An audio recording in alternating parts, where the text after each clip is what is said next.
Hello friends, welcome to Indian study पर आपका स्वागत है। दोस्तों, आज की इस वीडियो में मैं आप लोगों के लिए हिंदी का टेस्ट लेकर के आया हूं, जो कि आपके आने वाले एग्जाम यूपी जेल वार्डर के लिए बहुत ही ज़्यादा इंपॉर्टेंट है। वीडियो को एंड तक जरूर देखिएगा, क्योंकि लास्ट में मैं आपसे क्वेश्चंस भी पूछूंगा और उसका आंसर आपको कमेंट बॉक्स में बताना होगा। साथ ही साथ इस वीडियो की पीडीएफ डिस्क्रिप्शन में टेलीग्राम चैनल का लिंक दिया हुआ है, वहां से आप प्राप्त कर सकते हैं। तो चलिए दोस्तों, स्टार्ट करते हैं और देखते हैं पहला क्वेश्चन कि निम्नलिखित में से कौन सी रचना मैथिली शरण गुप्त की नहीं है। ये हमसे पूछा गया है, जल्दी बताओ कि कौन सी रचना ऐसी है जो मैथिली शरण गुप्त की रचना नहीं है। तो आपका जो सही आंसर हो जाएगा वह क्या हो जाएगा? केदी और कोकिला। कैदी और कोकिला जो ये रचना है ना, ये मैथिली शरण गुप्त की रचना नहीं है। यानी कि इस क्वेश्चन का चौथा ऑप्शन जो है वो आपका बिल्कुल क्या हो जाएगा? करेक्ट हो जाएगा। ठीक है, नेक्स्ट क्वेश्चन की तरफ चलते हैं। नेक्स्ट क्वेश्चन से आपका कि महादेवी वर्मा के महाकाव्य काव्य में क्या प्रधान है? जल्दी बताइए। महादेवी वर्मा के काव्य में क्या प्रधान है? तो आपका सही आंसर क्या हो जाएगा? रहस्यवादी श्रृंगार। यानी कि इस क्वेश्चंस का पहला ऑप्शन आपका बिल्कुल करेक्ट है। ठीक है।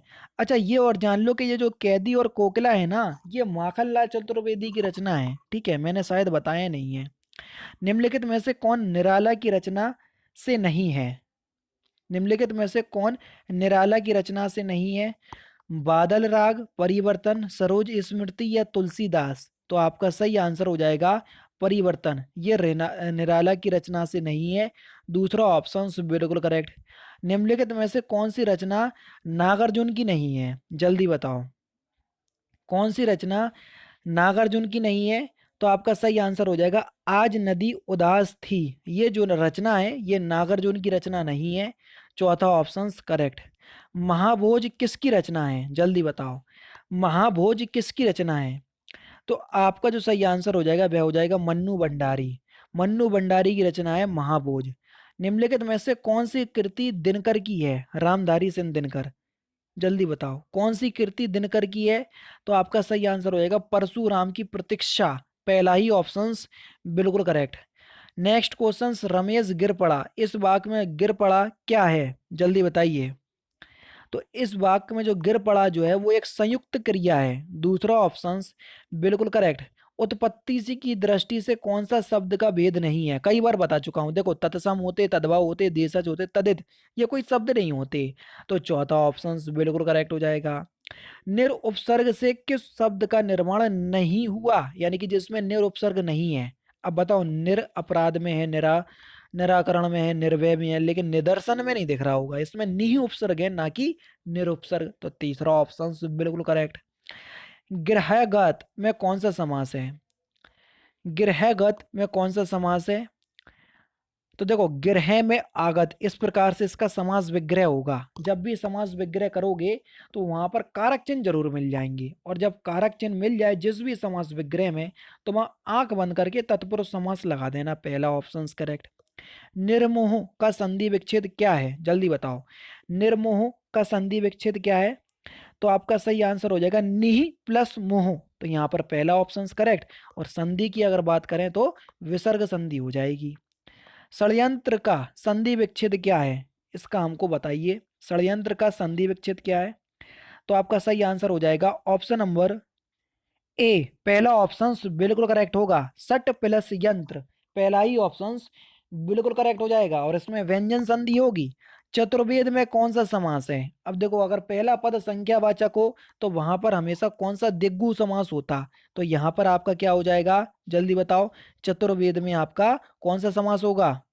तो दिग्गु समास हो जाएगा, है ना। ज्यादा सोचने की जरूरत नहीं है, चार वेदों वाला उसी को तो बोलेंगे चतुर्वेद। ठीक है, तो यहाँ पर क्या हो जाएगा? दिग्गु समास होगा। चार वेदों का जो समाहार होता है उसको बोलते हैं चतुर्वेद। नाक कान में कौन सा समास है? अब देखो, बीच में योजक चिन्ह आपको दिख जाए तो बिल्कुल भी नहीं सोचना ना समझना, बस द्वंद्व समझ लगा देना। दूसरा ऑप्शन करेक्ट। नेक्स्ट क्वेश्चन, अनुनय विनय से भी ना पसीजना, इस मुहावरे का सही अर्थ क्या है? अनूने विनय से भी ना पसीजना। तो इस मुहावरे का सही अर्थ हो जाएगा टस से मस ना होना। तीसरा ऑप्शन करेक्ट। आविर्भाव का विलोम शब्द क्या होगा? आविर्भाव का विलोम शब्द क्या हो जाएगा? तो आविर्भाव का विलोम शब्द हो जाएगा तिरोभाव, यानी कि तीसरा ऑप्शन बिल्कुल करेक्ट। यहाँ पर भा लिखा हुआ है जो कि मिसप्रिंट है, थोड़ा ध्यान रखना। शुद्ध वर्तनी आपको बताना है, ये कौन सी शुद्ध वर्तनी है, जल्दी बताओ। निरूपाय आप किस प्रकार से लिखेंगे, क्वेश्चन नंबर 80। तो आपका जो सही आंसर हो जाएगा वह ऑप्शन नंबर पहला ही होगा, पहला ऑप्शन बिल्कुल करेक्ट। सिंपल और इंपॉर्टेंट क्वेश्चंस के हिंदी दिवस किस तिथि को मनाते हैं, तो देखो 14 नवंबर नहीं, दिसंबर नहीं, अगस्त नहीं, सितंबर में मनाते हैं, तो 14 सितंबर बिल्कुल करेक्ट। चौथा ऑप्शन बिल्कुल करेक्ट। आरोग्य का पर्यायवाची क्या होगा, आरोग्य का पर्यायवाची क्या होगा, तो आरोग्य का पर्यायवाची होगा निरोग, तीसरा ऑप्शन करेक्ट। इंद्र का पर्यायवाची बताइए कि इंद्र का पर्यायवाची क्या होगा, तो इंद्र का पर्यायवाची हो जाएगा देवेंद्र, तीसरा ऑप्शन करेक्ट। कानन किस शब्द का विलोम है, जल्दी बताओ, कानन किस शब्द का विलोम है, कानन जो है ये जंगल का पर्यायवाची शब्द है, तो जंगल का जो विलोम शब्द हो जाएगा वो क्या हो जाएगा, शहर, तो चौथा ऑप्शन करेक्ट।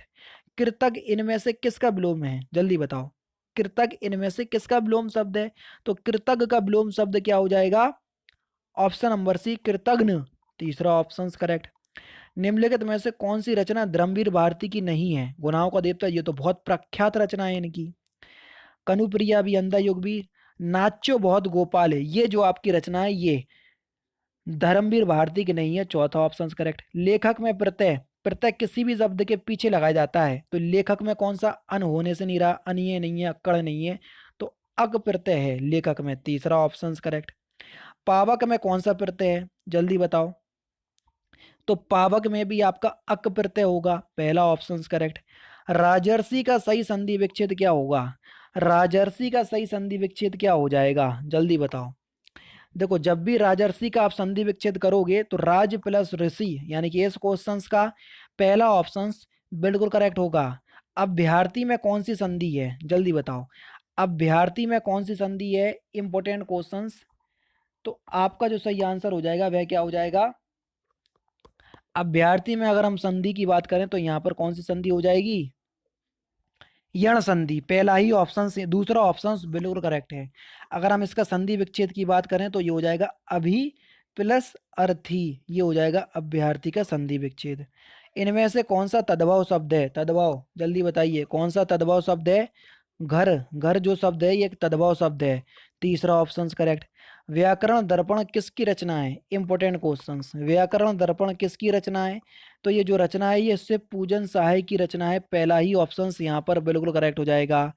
निम्नलिखित में से किस वाक्य में क्रिया विशेषण अशुद्ध रूप से प्रयुक्त हुआ है, जल्दी बताओ। मानसिक दास्ता सदा काल से चली आ रही है, यही जो है वो आपका इसमें विशेषण जो है वो अशुद्ध रूप में प्रयोग हुआ है, दूसरा ऑप्शन जो है वो आपका बिल्कुल क्या होगा, करेक्ट होगा। अच्छा ये क्वेश्चंस मैं एक बार करवा चुका हूँ और उसका एक्सप्लेनेशन भी दिया था, अगर आप में विशेषण अशुद्धि अगर इसमें आप समझ गए हो तो मुझे बताना कि इसमें कौन सी विशेषण अशुद्धि है और किस शब्द में है, ठीक है। नेक्स्ट क्वेश्चन से आपका कि सब कुत्ते एक साथ दौड़ रहे, इस वाक्य में कौन सा विशेषण है, जल्दी बताओ। तो आपका जो सही आंसर हो जाएगा वह क्या हो जाएगा, अनिश्चित संख्यावाचक विशेषण। सब कुत्ते तो हैं लेकिन पता नहीं है कितनी संख्या है उनकी। जिस संज्ञा से अनेक वस्तुओं तथा प्राणियों के समूह का बोध होता है तो वहां पर कौन सी संज्ञा होगी, तो वहां पर समूहवाचक संज्ञा होगी, क्योंकि अनेक वस्तुओं और प्राणियों की बात हो रही।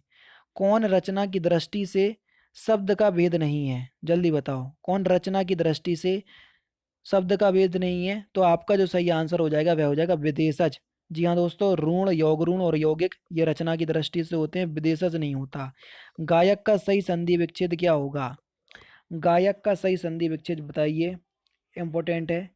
तो आपका जो सही आंसर हो जाएगा वह क्या हो जाएगा, गौ प्लस अक, यानी कि इस क्वेश्चन का पहला ऑप्शन जो है वो आपका बिल्कुल क्या हो जाएगा, करेक्ट हो जाएगा। वाह का उच्चारण स्थान बताइए कि वाह का उच्चारण स्थान क्या होगा, जल्दी बताओ। वाह का उच्चारण स्थान, तो आपका जो सही आंसर हो जाएगा वह क्या हो जाएगा, ऑप्शन नंबर ए दंतोष्ट, पहला ही ऑप्शन आपका बिल्कुल क्या हो जाएगा, करेक्ट हो जाएगा। बा का उच्चारण स्थान क्या हो जाएगा, दंतोष्ट, ठीक है।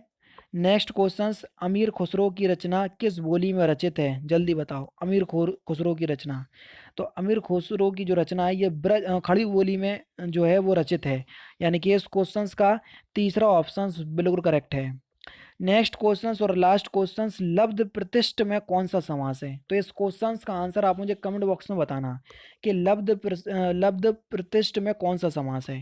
दोस्तों ये थे आपके 37 हिंदी के क्वेश्चंस जो कि मैंने आज के इस वीडियो में आपको कवर करवा दिए।